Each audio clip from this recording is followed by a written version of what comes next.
Good evening. I'm Robert Barry Cumming, the Executive Artistic Director of Actors Theatre of Louisville. I want to thank LG and E for their sponsorship of this very exciting opportunity to speak with some extraordinary people. This is our community conversation event celebrating our 15th year of bringing together local leaders in the Louisville community to explore and discuss important topics in Louisville's cultural landscape. And I am just so grateful. This panel is so distinguished. I want to take a moment to just give you a little bit of a snapshot. Our extraordinary playwright of this audio-visual experience, that is the thematic lead into this conversation, the Ali Summit. Idris Goodwin is going to be joining us here, as you can see him on the screen. I have the blessing of the extraordinary Laura M. Douglas, President and CEO of the Muhammad Ali Center, who we are most grateful for her blessing and her support of this event. We have the extraordinary Dr.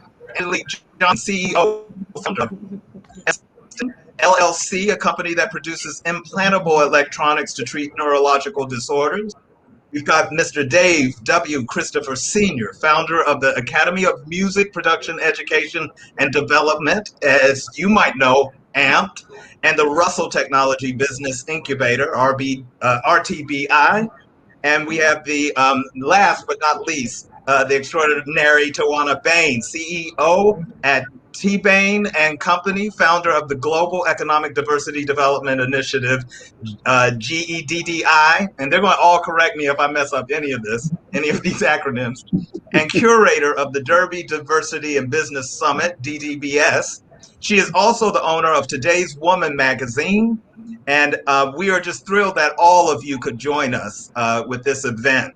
Now, I want to just take a moment to tell you a little bit of about the Ali Summit, which is written by Idris Goodwin. It's directed by myself and has been commissioned by Actors Theatre of Louisville. And this is a project that is basically an examination of a moment in time, 1967, where nobody could doubt the athletic strength of boxing champ and Olympic gold medalist Muhammad Ali. This man was at the top of his game. But then there was the strength of this man's convictions. And this project is inspired by that very thing, inspired by a summit of prominent black sports figures who met to question Ali about his conscientious objection to serving in the Vietnam War. And we are offering a lyrical audiovisual play that explores what a black man's battleground really is and what it means to fight and stand on principles, something that our really distinguished panelists know something about. So I just want to take a moment to give the floor to our master of the written word, Mr. Idris Goodwin, to tell you a little bit more about his reflections on the project as an introduction. Idris? Thank you so much, Robert Barry Fleming, and thank you so much, panel, for being here, and everyone who's viewing. This is very exciting for me. The city of Louisville has played such an important and undeniable role in my career. Before I talk about Ali Summit, I just want to go back for a little second. I promise I'll do the short version. So once upon a time, I wrote a play about hip hop kids growing up in 1988, much like I did. The play was called How We Got On. It premiered at the Actors Theatre of Louisville at the Humana Festival in 2012. That's where I learned about the city of Louisville. That's where I was introduced to the city of Louisville, and in many ways became enamored with that city. Shortly thereafter, Stage One Family Theater reached out to me and said, "Hey, Idris Goodwin, do you want to write a play about the young life of Muhammad Ali?" And I thought it was one of my friends pranking me. I was like, obviously, of course, I'm from a predominantly black family. Of course, like, what are you talking about? Of course I'm writing, but I would write anything about Muhammad Ali, his young life, his old life, his afterlife, his former, whatever it is.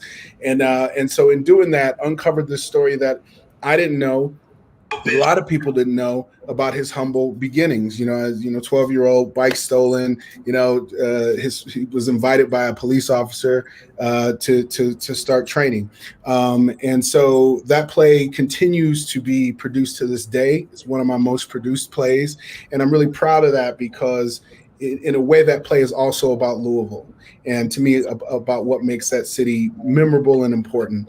And so, as I speak right now, there's an audio version of and in this corner, Cassius Clay is what it's called. That's being produced by a theater in New York. So anyway, I later became the artistic director of Stage One Family Theater for a couple of years. During that time, I met Mr. Robert Barry Fleming, and he was like, "Hey, there's this iconic summit that happened in Cleveland." And I said, "OMG, I also know about that iconic summit." He said, "I'm dying to do a play about this." I said, "OMG, I'm dying to write a play about this." And we went from there because it's all right there. I mean, we are in the Kaepernick moment. We are in the LeBron James shut up and dribble moment. The intersection between athletics, politics. We are in the Kyrie Irving saying, "What are we doing playing basketball right now?" And the former president saying, "You guys got to play basketball," right? So sports and politics has always this story is about right now. It's the same thing as Kaepernick and a bunch of athletes getting around Kaepernick, you know what I'm saying, to throw their support. So in 1967, the LeBrons and the Kyrie Irvings of their day said, if we lend our support to you, brother, we're putting our own careers at risk. This is 67. Black athletes are supposed to just be grateful. And they're meeting with this guy to say, yo, we need to throw our support behind them. They did it at the Black Economic Forum Summit in Cleveland, which is intentional because Jim Brown was all about economic empowerment, Black people having some agency and some control over their destinies, because that was the way in which they had been controlled previously. And so this was a very rich conversation that was not recorded, that no one has heard. And so Robert Barry and I were like, yo, let's imagine what that conversation was, right? And then just cut me off at any point, Robert, because I don't know how Brother, far you want me to go. I could never do so, man. Okay, I'll just keep going. Okay. I listen to you talk for hours, so you go ahead. All right, let's keep it rolling. So we were like, we want to put an audience in that conversation because, again, it's not this. I have this theory that there's this really great play by Katori Hall called The Mountaintop, and spoiler alert, at the end of the play, King, we don't see King die per se. It's like time continue. It's like the legacy continues on. It leaves us with a sense of this is unfinished work. And so for me, we lost so many of our important voices in the 60s that I feel like we are suspended in that time still, that there is unfinished work from that time that we still find ourselves in, which is why there's so many parallels, why it is not a big bridge you have to build between the 60s and the present. There's still protests, there are still things on fire, there are still things we are demanding. And if you think about it, the civil, that era is when we get the first important piece of legislation since the emancipation of Black folks, when the Civil Rights Act. Right. So it's not an accident that we're still suspended in that time. So the play to me is so much about now. And what I found is when the writing began, it was really coming out in these very lyrical, I write all kinds of things, but, my beginnings are as a poet, as a lyricist, as a rapper. And Muhammad Ali is the spiritual, stylistic, aesthetic godfather of hip hop. James Brown, Gil Scott-Heron, Nikki Giovanni, Maya Angelou, Muhammad Ali, like that's the roux. That's in the roux. And so for whatever reason, it's just like these voices started coming out in that fashion. And so I said, yo, I think, I was like, this is not going to be like a play.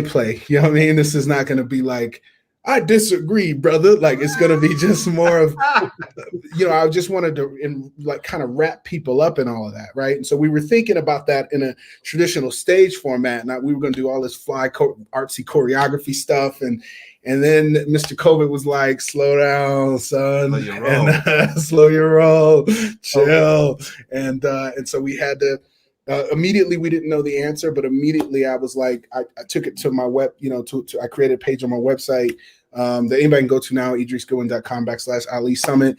And I said, I'm going to open people up to my process. This is fascinating history. I'm just sort of like, just locking into these voices that appear, and I'm just going with it. And I don't know what it means yet. And I've never done that before. We knew we wanted this process to be different than other processes. Originally, we conceived it as being heavily community involved. We, one of the great joys of my 2 years in in stage one was getting out into the community. I've been on, I've rocked panels with Mr. Dave Christopher many times, and, did work in various schools, and just, really loved Louisville's very rich, community work, culture.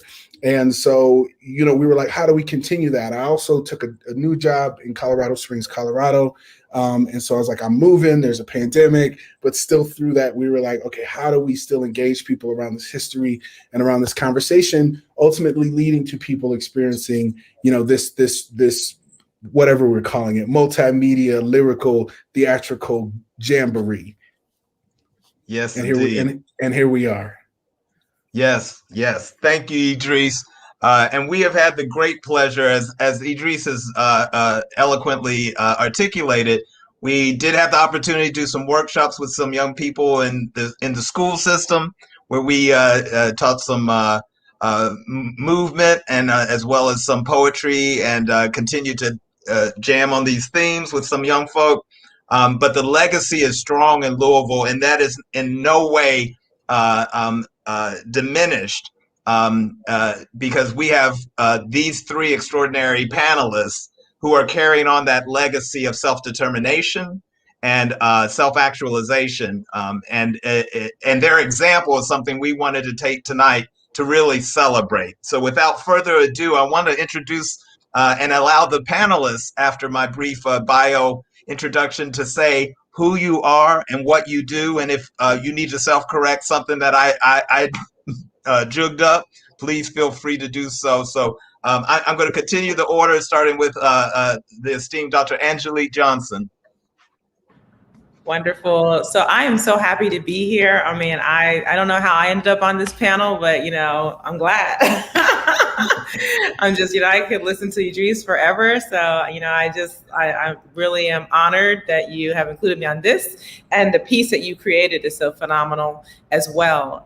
So I am Dr. Angelique Johnson. I started out as a CEO and founder. I'm still a CEO and founder of a med device tech startup, African-American female, PhD in electrical engineering from the University of Michigan, and kind of launching from one of one into more one of one territories. The company that I started makes implants that treat things like hearing loss and chronic pain and heart failure. And so, we're doing research and development in that area. But really, in my journey, kind of being one of one, first as maybe a STEMinist, right, in engineering and science, and then doing a tech startup where there wasn't a lot of us there either.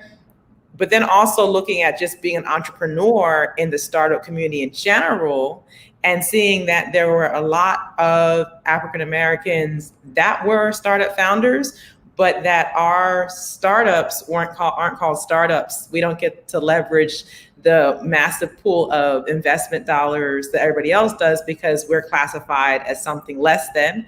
So in seeing that, I actually created another company called Visionarium. And Visionarium is really about providing resources, services, support, and featuring particularly Black entrepreneurs in this space, and really kind of being that connector between those on the majority side who don't recognize our companies as true startups, and helping to communicate that to them. And also, unfortunately, because we're still living in this world that has disenfranchised us, being the communicator on the other side and saying, hey, this is how we take what you're doing and we structure it like a startup. You might not call it that, but if you call it like that, you can access $10 million. So let's do that.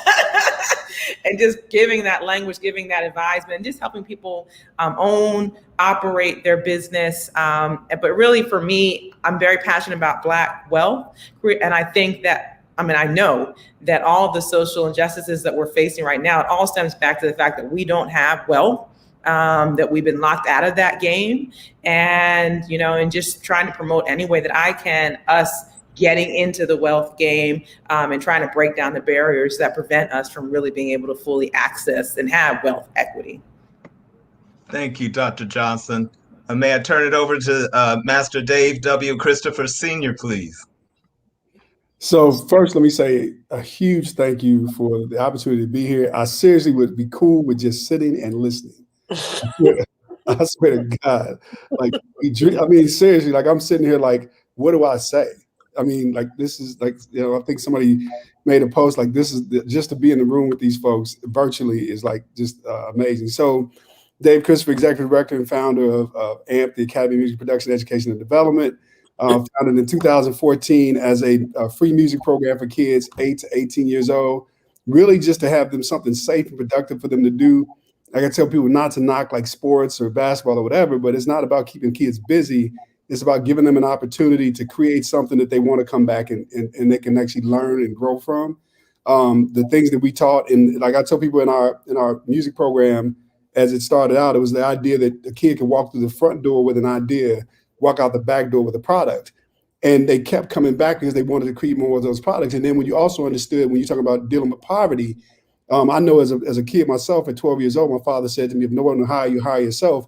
What I had to understand was that I needed to figure out a way to hire the best person. That was me. But I also knew that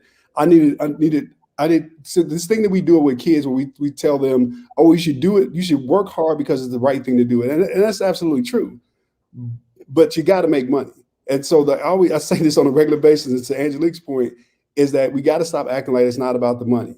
When we teach our kids, they kind of push back on me about this. When we teach our kids music and production and all these things we do, then we ask them to perform, we pay them.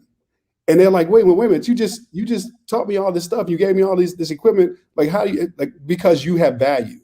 And so that's what we teach our kids from the very beginning. And so what we discovered, like once we got the kids straight, grades going good, kids are doing amazing work, we realized that the parents were struggling.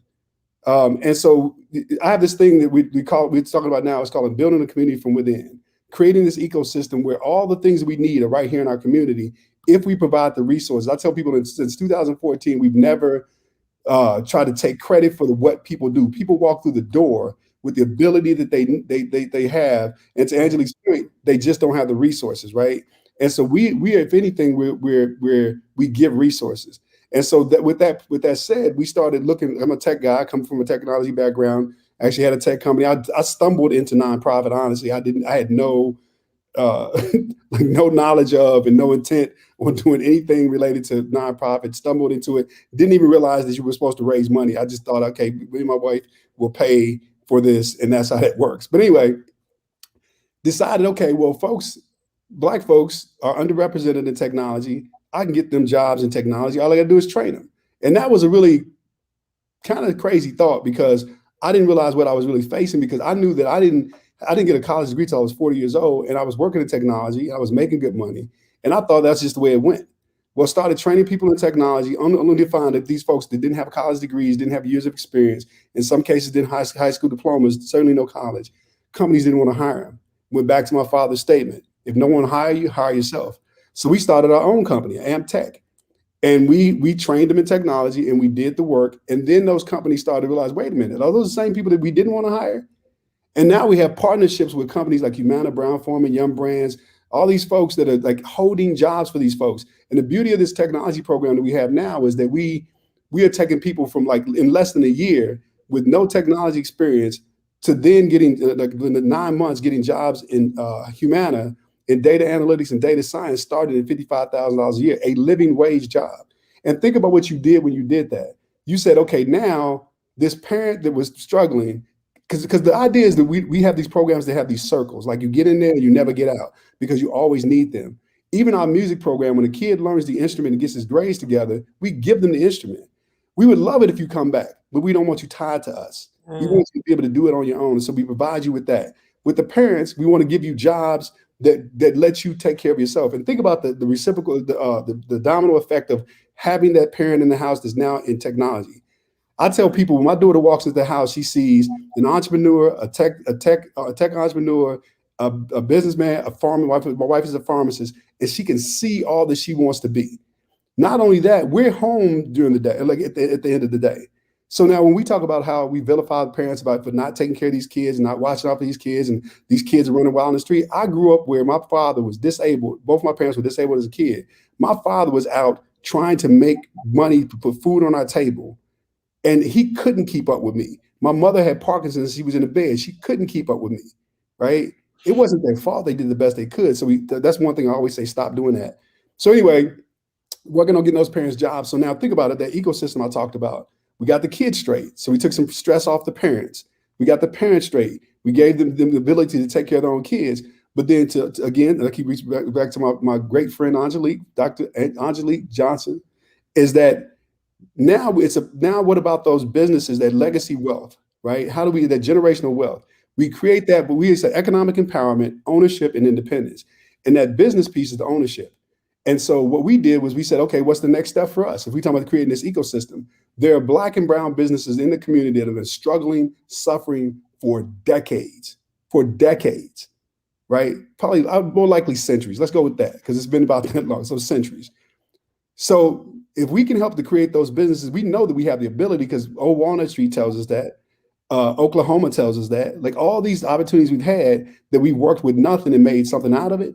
What if, I thought one day, this was during the pandemic, and this is probably the dumbest thing to think of at this point, in April of 2020, in the middle of a pandemic, right after we found out that Breonna Taylor had been murdered by LMPD, I'm thinking, you know what? We need to start a business incubator, and I want to give people every single thing they need, every single thing you need at no cost to you. You're talking about a business coach for an entire year, what we call the rich uncle or entrepreneurial support, which means that if your light bill is too high, if your car breaks down, or whatever it is you need, we're going to write a check to take care of that so you can focus on your business. Seed capital, because I've been in business 20 plus years. I have never one time in my entire life, and that's to this day, ever gone into bank to get a business loan, ever. And I've been poised to get it, but you weren't going to say no to me, and you weren't going to cheat me. See, that's the other thing. I'm going to get less than what I asked if I get anything, and then I'm going to pay more for it. And my parents taught me, don't let people do that to you. And so I build it up myself, and I make it work, and I move on. So now we got these businesses incubating. We got 35, well, actually 41 now, 41 business incubating. If they need anything, they come to us. Angelique is actually one of our coaches. They come to us, and she can testify to this. They come to us, they tell us what they need, and we write a check. Right? Yeah. I mean, but here's the beauty of it. Along with that is classes in accounting, in strategic planning, because think about this. Dr. Pamela Jolly, who is also on our team, we hired her for an entire year to do wealth strategy. 3 generations to build wealth, only 1 generation to tear it down. So I can have this great business that I then pass on to my kids, but I don't pass on the knowledge. I just wasted my time, because they can't do it. And we say that a lot of times with businesses, people think, oh, if I got 5,000, 10,000, 20,000, I don't care how much money I give you, if you don't have the knowledge and the understanding of how to use that money to make that money. So in 2020, and I'll just throw this number out here because it's not a secret number, right?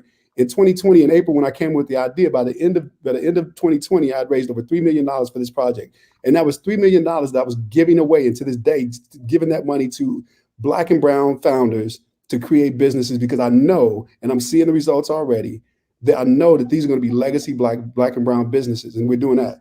Another thing we added to the program, and I'll stop because I'm amazed. I'm really excited to hear Tawana Bain, so I apologize for running so long. But the last thing I'm going to say is that we also had mental health counseling, because we understood that there was a lot of trauma involved in what we're doing and what we've been through. We got businesses that have been around for years and struggling for all those years. I tell people we need to stop asking for what we think we can get and start asking for what we need.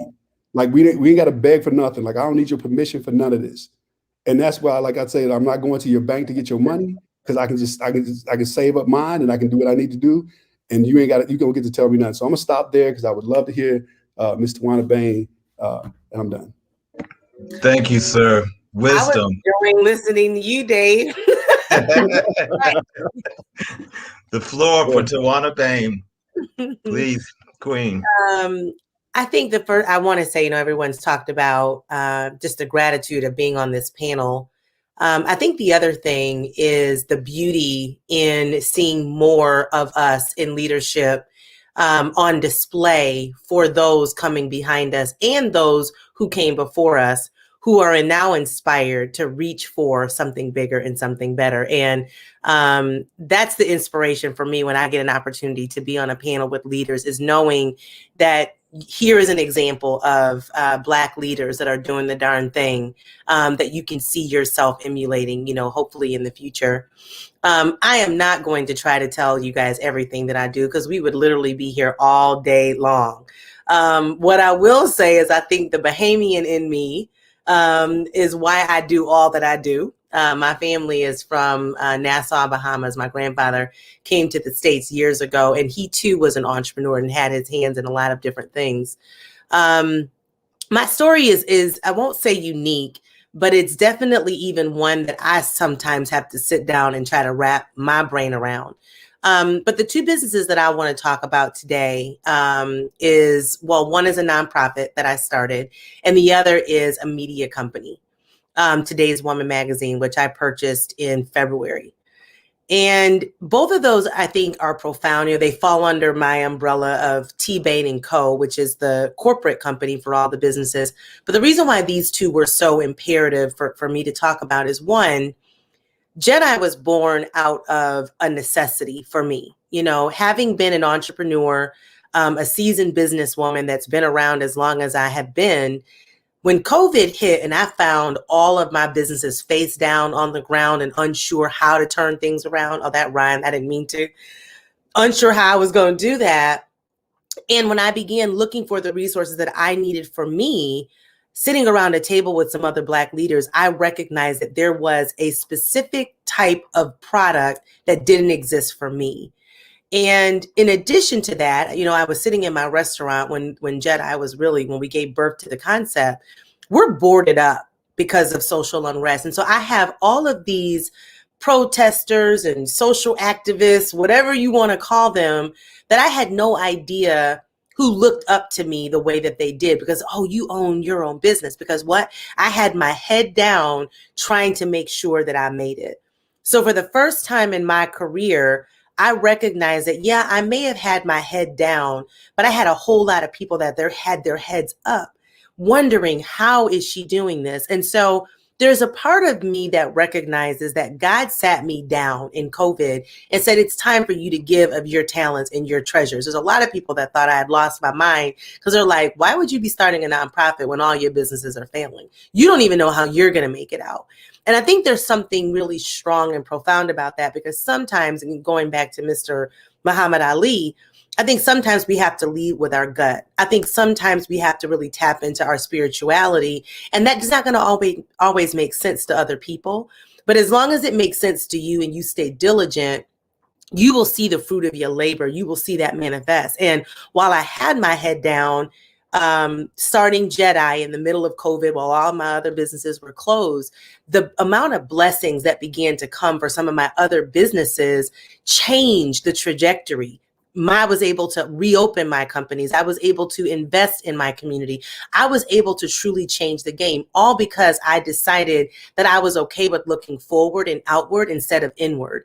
And sometimes we struggle, and that's a difficult thing for us to do because we are so far behind from an equity perspective. And that's how I had felt all those years, that I needed to have my head down.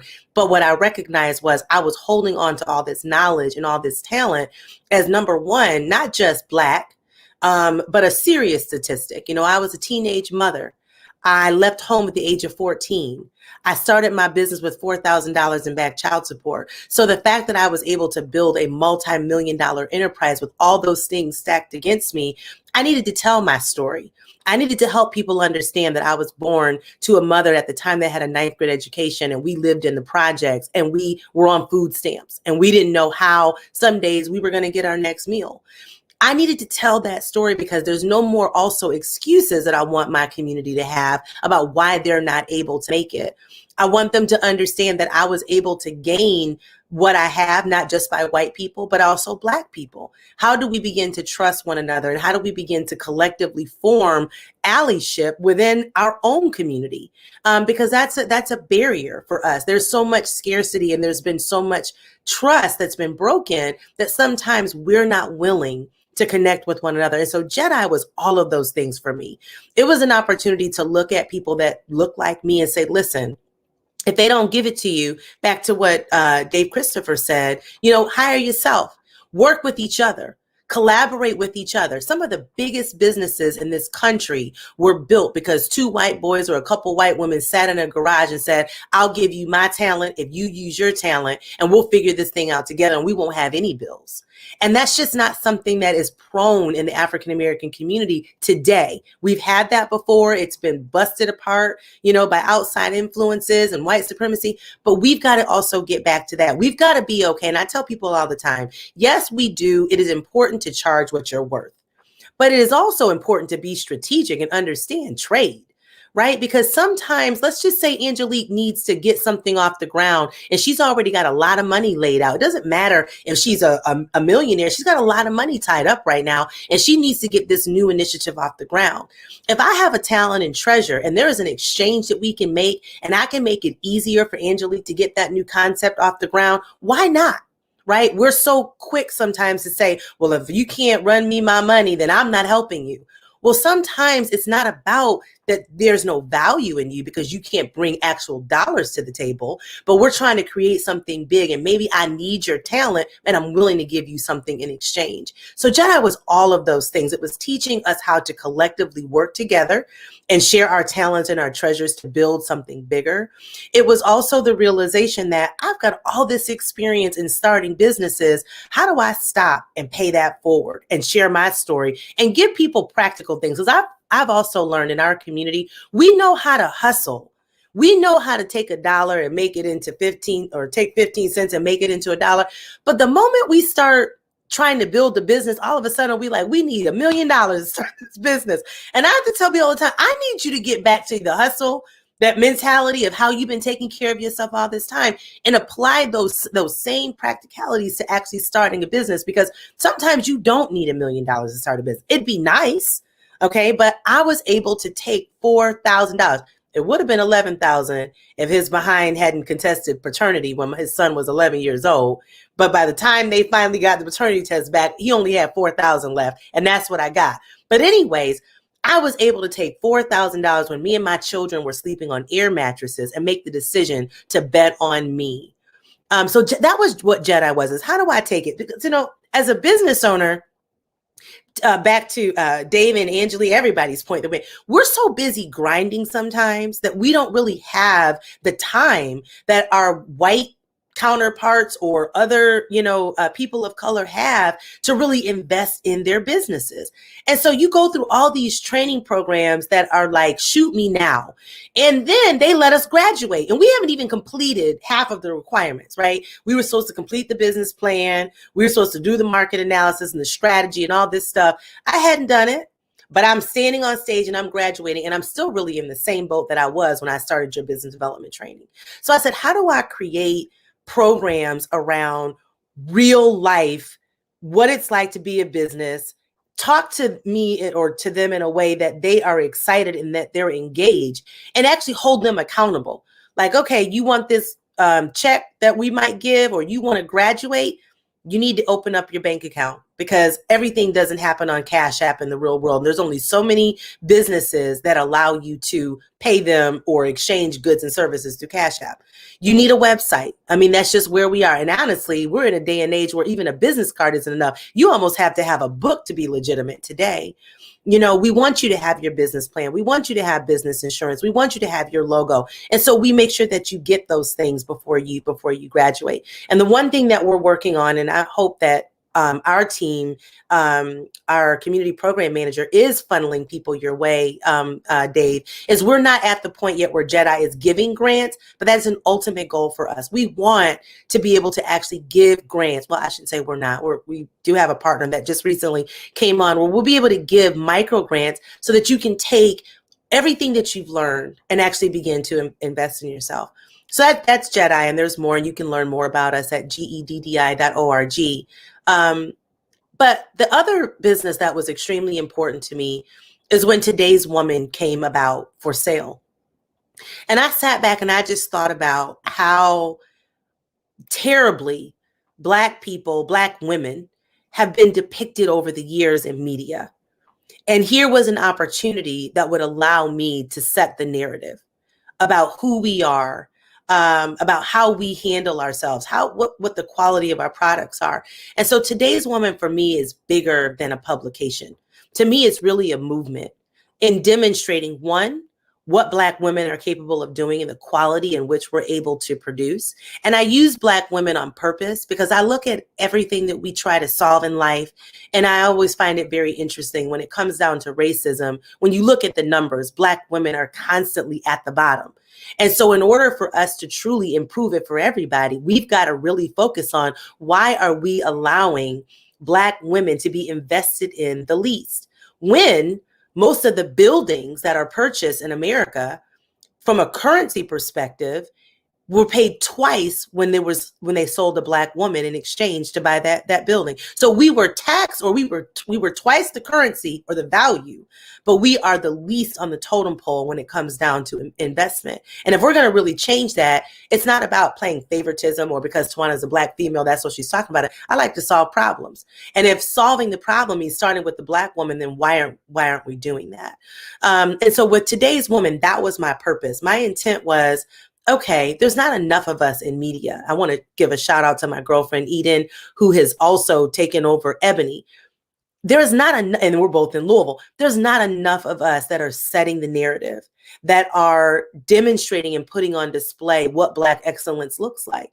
And so I guess for me, as I think about this panel and all the richness that we have and that we're giving, to have someone that is an amazing writer and bringing, various characters to life through creativity, to me, that is so dope.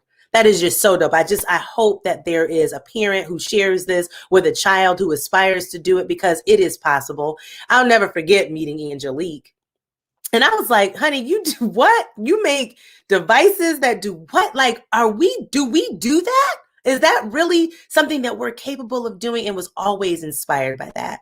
I remember Amped and where they were and watching him and philanthropy. And I'm like, seriously, bumping my head, trying to figure this thing out. Like, how in the world, why is it so hard for people to just do the right thing and give you money to do the right thing? But just been so inspired by watching Dave, not only raise the money to make a difference in our community, but also understanding that we need so many more people in the game doing this for our community. And sometimes that's very difficult to come by. Unfortunately, in our community, you might come across people that are just extremely territorial, and they don't understand that we need all of us to be successful, to really pour into our community and to truly change the wealth gap.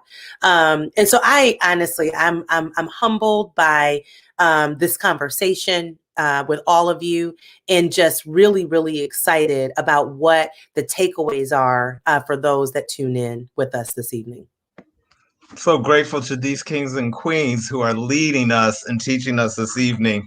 We're going to limit some of our questions because the flow is on, as I said in the chat. I'm going to just essentialize, all of you are working with hyphenate identities that are leading to incredible self-determination in our community and incredible mentorship.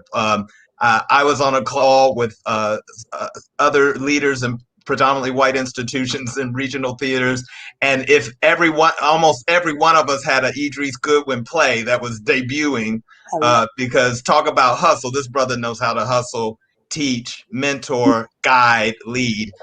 For all of you, I put a question out centered in, because you're all incredible mentors, and I know many of you are parents.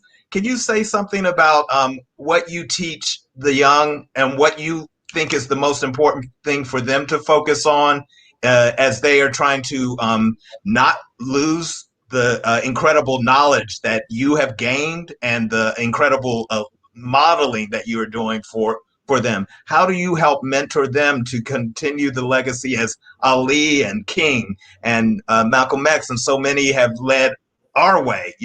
We all have our heroes. I look to James Baldwin and Toni Morrison, and they're my spiritual leaders, and as are all of you.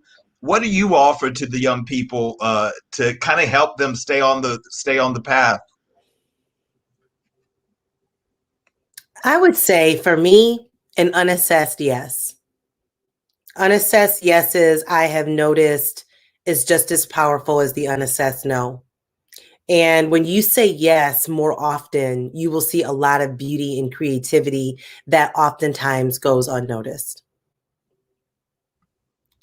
Yeah, and I'll just add to that I tell young people, work as hard as you know you should work. Like work hard, and only you know what that is. Like work, do your best, and all we care about is that you did your best. Work hard so that you can get to a point where you can do what you love versus having to be forced into doing something you don't love. Your dream costs money. Do the work now, and I tell people, I use myself as an example. I get to come and go as I please. But that didn't happen overnight. Like you got to do the work. And if you're willing to do the work now, you'll be fine and do your best. I'm all about teaching young people that the best experience is life experience. So my motto is start now. You know, my generation and generations, you know, older than we were told you had to wait till you got into your 20s to do what you want to do with your life. But these kids are starting, you know, businesses when they're 10 years old, making millions of dollars on YouTube, rating toys. So my biggest advice to them is like, just start in some capacity, start now. It doesn't matter if you fail next week. You don't have to wait till you're a grown adult in their 20s or 30s to start living the vision that God has put inside of you. I wish I had heard all of this advice when I was a kid. I mean, first of all, it's really great to be in the space with all of you. I really needed this. And so just thank you for everything that you do and everything you're contributing. And I just look forward to learning more about more. You know, I'm already a big Dave Christopher stan, but Dr. Johnson and Tawana, I'm welcome to the Stan Club of Idris Gowen. I love this stuff so much and love everything that you all are doing. It's really exciting. And you just confirmed me. I told all my friends when I lived in Louisville, and I'm telling y'all, like Black Louisville got some hitters. I'm trying to tell y'all, stop sleeping on Black Louisville. I'm telling you. So real quick, I'll just say that, you know, for me, you know, I sort of live and die by the arts and really ultimately to break it down, it's really just about storytelling. I mean, all human beings are just a culmination of stories. Our past and our future inform our present, right? And so I just encourage, you know, I got my start as a teaching artist going into schools with 6 or 7 little raggedy poems and saying my poems and getting students to write and reflect on their own experience. And so for me, storytelling, you know, listening to other people's stories, telling your story, updating your story, you know, checking in with yourself, you know, knowing thyself, self-reflection, and just like really, you know, knowing where you come from, and helping and making sure that that's informed where you want to go. Thank you all. Ali was willing to lose his title and livelihood for his beliefs. Do you have a sense of what has been gained and sacrificed in doing the work that you do? I got to jump in on this one really quick. I had somebody sit at it just recently. I was meeting with them, and they said to me, and I got kind of freaked me out when they said it. They said, "How do you stay safe?" I was like, "Well, do you know something I don't know? Like, what do you mean by that? Like, how do I stay safe?" They said, "How do you get to go into rooms with people, if you will, of power, and say what you want to say and tell the truth?" And what I say is, when I walked in that room, you have no control over me. Like my God is big. That's who provides everything for me. And so all I have is my truth. So when my head hits the pillow at the end of the night, I'm good. So I've had nothing. And so you can't take anything from me that God didn't want me to have. And so when we talk about what you sacrifice, I'm sure that I've probably sacrificed some things, but guess what? Didn't change me in one bit, because it was worth it, because I still have my truth. Yeah, I would say, and I think it's really interesting, right? Because some people say it was Christianity that, you know, held Black people back. But a religion aside, when it comes down to God, right? I've learned one thing: faith without work is dead. I mean, I've learned it. I've seen it time and time again. But I am huge on faith. And I think back to the story I shared with you all about Jedi. Here I am plugging away. And I really truly believe this, if there was no God, everything would have just fallen apart, because I was not trying to get the restaurant back online. I was not thinking about those boutiques. I had gone off on a customer because I'm like, listen, I'm in the middle of a pandemic and I'm Black. Are you not paying attention to what's going on around the country? And I got a child that's 26 years old that has a mental health condition. I'm going through a lot. Stop calling me and giving me 48 hours when you're giving everybody else 2 weeks to submit to these proposals. And I'd be darned if I didn't get a call back. Like, we've chosen you for this, for this project. If there was no God, I don't know who, because all of them. Now, some people didn't make it out of the pandemic with one business that they had. To come out of a pandemic with all of them tells me I did something he asked me to do right, because it certainly wasn't anything special about Tawana Bay, that all of them should have had the opportunity to come back online. And so I think people sometimes give us, other cultures look at us about, with our faith and business and say, well, yeah, but faith is important. I get it. We can't pray everything away, right? We have to also do the work. For me, since we're all, on the kick, we all got the spirit in us. I definitely live and die by the concept that if you want to live, you have to die to self first. And so when I say I'm sacrificing every day, I have to sacrifice myself. And it's not that I am giving up what God has for me, but and just be real, it can be emotionally trying, especially when you're trying to explain to people that may or may not define themselves as allies, or people that just totally given up the ghost and said, I'm not even for your team, period. But you have to really, have to do what Ali did. He sacrificed his whole entire livelihood, his money, his freedom, right? Based off of his principles and progressing the movement forward, progressing what he was, most concerned about, us forward. And so I think if you really want to be in this type of battle, you have to every day wake up and say, it's not about me today, it's about us today. And for me, that I'm going to be honest, it's a struggle every day. It literally feels like dying. Get off the phone, get off a conference call, get off a board meeting, and you're like, okay, well, I don't have to be the one to say that in the meeting, but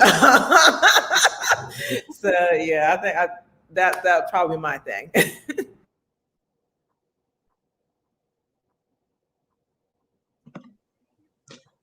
Ali's legacy is legendary.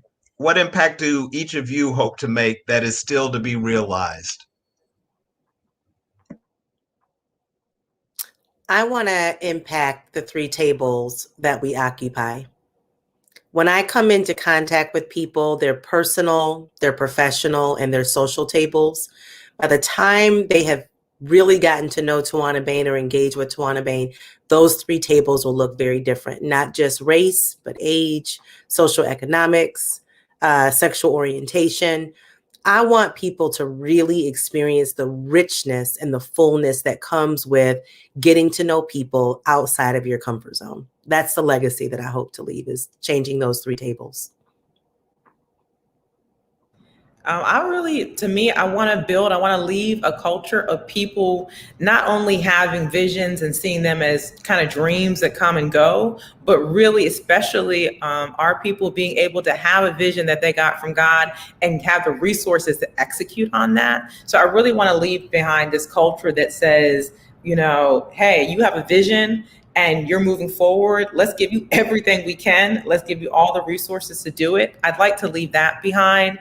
And on a bigger scale, I really want to do something with this equity gap that we got in terms of wealth. I don't know if anyone's read Powernomics, but Powernomics style, if we could get there, that would be nice. And it might sound like I'm copying, but but yeah, I mean, I want to put Black and brown folks in position to just do what I know that they can do. To be able to, like I tell people, I wake up every day, and I think to Tawana's point and Angelique's point was that I wake up every day with the thought that I'm going to help someone, right? And you think about that. If you wake up every day thinking about what can I do for me, that you only got one shot at that. If I wake up every day saying I'm going to help someone, I tell people, my wife actually bought me a shirt. This is a Nelson Mandela quote that says, I never lose. I either win or I learn. And I win every day, every single day, because every single day I get to give something to somebody as opposed to worrying about what I have because I'm fine. And so the impact that I want to make is on families and community. And I think that they actually naturally go together. If you impact families and you make them independent, right? So that I tell people that this weird phrase, this statement that where, you feed a man a fish, you give a man a fish, you feed him for a day, you teach a man to fish, you feed him for a lifetime. But I push back on that because that man has no fishing pole. And so you have to think about like the whole picture. Like you assume that this person can then get a fishing. Like, no, let's do the whole thing. Let's take it from nuts to bolts, the beginning to end. And then you've done everything that you need to do. And so that's what I try to do every day, is to give people the knowledge they need and the resources they need, and then trust, to Wanda's point, that what it was something about like not questioning their ability to something. Yes, you said the unassessed yes. The unassessed yes. I'm not trying to figure out whether you can. I believe that you can from the top. Yeah, because so many other cultures are given that belief without question and without doubt. And unfortunately, Black people, we have a double whammy, because we are charged with not only others outside of our culture not believing that we can, but sometimes we have those within our culture that don't believe that we can. And so to hear things like, I've never had anybody that just said yes, or that just gave me this opportunity, or gave me the keys to their business, said, go figure it out and go run it. I mean, that's kind of mind blowing to me, that there's so many entrepreneurs, so many young people that are just never given that trust. And so when I get questioned, and don't get me wrong, I knock on wood, I've been very, very grateful and fortunate that I haven't had anybody come in and blow it up, right? But it's like somebody once trusted me, in their banking area, or in their business with their inventory, or wherever. Someone once trusted me. And who am I to look at someone and not feel that you deserve that trust? Sure, no one's perfect, and eventually you're going to run into somebody that is going to take advantage. But you know what? You doing that shouldn't make me judge everybody that looks like you because of the fault that you made. And that is what I think, not just within, our culture, society as a whole has a tendency to do. In Black, you are no longer allowed to be an individual if another Black person has made a transgression. And the reality is, unfortunately, that was just a person that had some bad ethics. That has nothing to do with a Tawana Bain or a Dave or a Robert or an Angelique. Nothing to do with us. And so when I think about those three tables, I believe that being able to put people around tables with people that they don't normally have proximity to can change the game in so many ways. It changes your access. It changes who you might date. It changes what colleges your kids may have access to, what programs your kids get accepted into. If we are not really integrating with it across, and I'm going to tell this also, those of us, and I struggle with Black people that are so like, I don't fool with LGBT. My thing is you don't have to change your beliefs, but you do need to treat people like they're human, because you know better than anybody what it's like for those to treat us like we're not human. But the LGBT community, a lot of them are on the ball. You're really missing out on a whole lot of access because you can't get over a life choice or decision that they've made, or that they inherited or were born with. That sort of closed-mindedness around the tables that you occupy and who you seat at them really, really does determine what sort of access you and those around you can have. So I'm sorry, I did not mean to go on that sidebar, but it burns me up when I hear people speaking so poorly or negatively. Again, your religious views or what your views are can be your views, right? It's kind of like, just because a person decides to like a Black person, our skin color is not going to rub off on them because they like Black folk, right? You being friends with an LGBT person isn't going to make you LGBT. It just makes you a compassionate person that's open to diversity and people that are different. So. Thank you all for that. As a Black queer middle-aged artist, I appreciate the shout out for all of us to come together in an environment of competition, separateness, and subordination. It's always great to be reminded as a society as a whole when we can come together in that climate of anti-Blackness, misogyny, classism, and homophobia to recognize we're better together, bottom line. Amen. So grateful to each and every one of you kings and queens for joining us in this testimony and a master class in what it means to have an unassessed yes. We are most grateful to each and every one of you, Dr. Angelique Johnson, Dave W. Christopher Sr., Tawana Bain, the esteemed Idris Goodwin, who had to depart a little bit early, and with the great blessing and thanks to Laura Douglas, CEO currently of the Muhammad Ali Center. We are so grateful to each and every one of you. I want to do a special thank you to our Director of Learning and Creative Engagement, Erica Denise, who's an extraordinary leader herself at Actors Theatre of Louisville, for helping shepherd this entire project. And we are grateful for all of you joining us this evening. Thank you for joining our 15th annual community conversation with this extraordinary panel. Kudos and blessings to all of you tonight. Thank you. Thank you for having us. Good night, everybody. We'll